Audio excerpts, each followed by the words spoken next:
ভাই একটু wait control করেন। দেখেন ভাই, মানুষ জিমে যায় শরীরের ভার কমাতে, আর এই আপুটি জিমে যায় দুধের ভার কমাতে। थप्पड़ मारूंगी साला थप्पड़ मारूंगी थप थप थप्पड़ मारूंगी। আচ্ছা যাই হোক, উনি যে থাপ্পড়ের কথা বলতেছে, থাপ্পড়টা যদি উনি পিছনে মারা হতো তাহলে ব্যাপারটা কেমন হতো?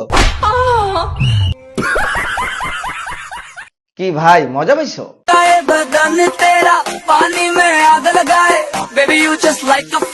10-12টা কুত্তা একসাথে হলে যেমন গ্যাঞ্জাম বাজায়, তেমনি অনলাইনে কিছু মেয়ে আছে একসাথে হলে অশ্লীলতা ছড়ায়। আর সেই ভিডিও যদি কোনো রকম তোমার ফ্যামিলির সামনে চালু হয়ে যায় তাহলে তুমি নিশ্চিত হসপিটালে।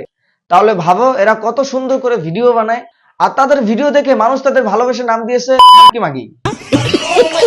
একটু বড় হইলে বিহা দিয়ে দিব, করিস পাপ্পা করিস না পাপ্পা। শয়তানের সব ভেতরে।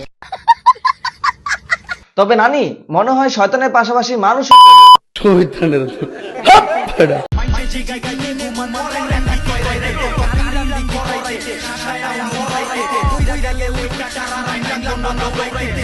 আর এই আপুটির হাতে যে একটা আইফোন ছিল, এটা কেউ খেয়ালই করে না, খেয়াল করছে অন্য কিছু, কারণ পোলাপান এখন সব legend. 2025 is calling me.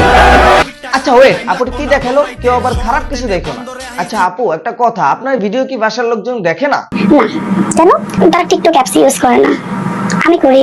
Okay, so এমন কখনো হয় যে তারা দেখে না দেখে তুমি তোমার ইচ্ছে মতো ভিডিও বানাও?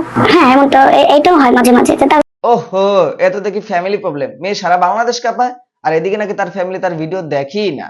বুঝলাম ফ্যামিলি দেখে না, বাট আশেপাশের লোকজন তো দেখে। আমার মনে হয় কি ফ্যামিলির সাপোর্ট ছাড়া এ ধরনের ভিডিও বানানোই সম্ভব না। নিঃসন্দেহে তুই ঠিক কথা বলেছিস। কি ভাই মজা পাইছেন? ভিডিওটি ভালো লেগে থাকলে সাবস্ক্রাইব করে দিবেন, আর কেউ যদি পেজ থেকে দেখে থাকেন পেজটা ফলো করে দিবেন। ধন্যবাদ।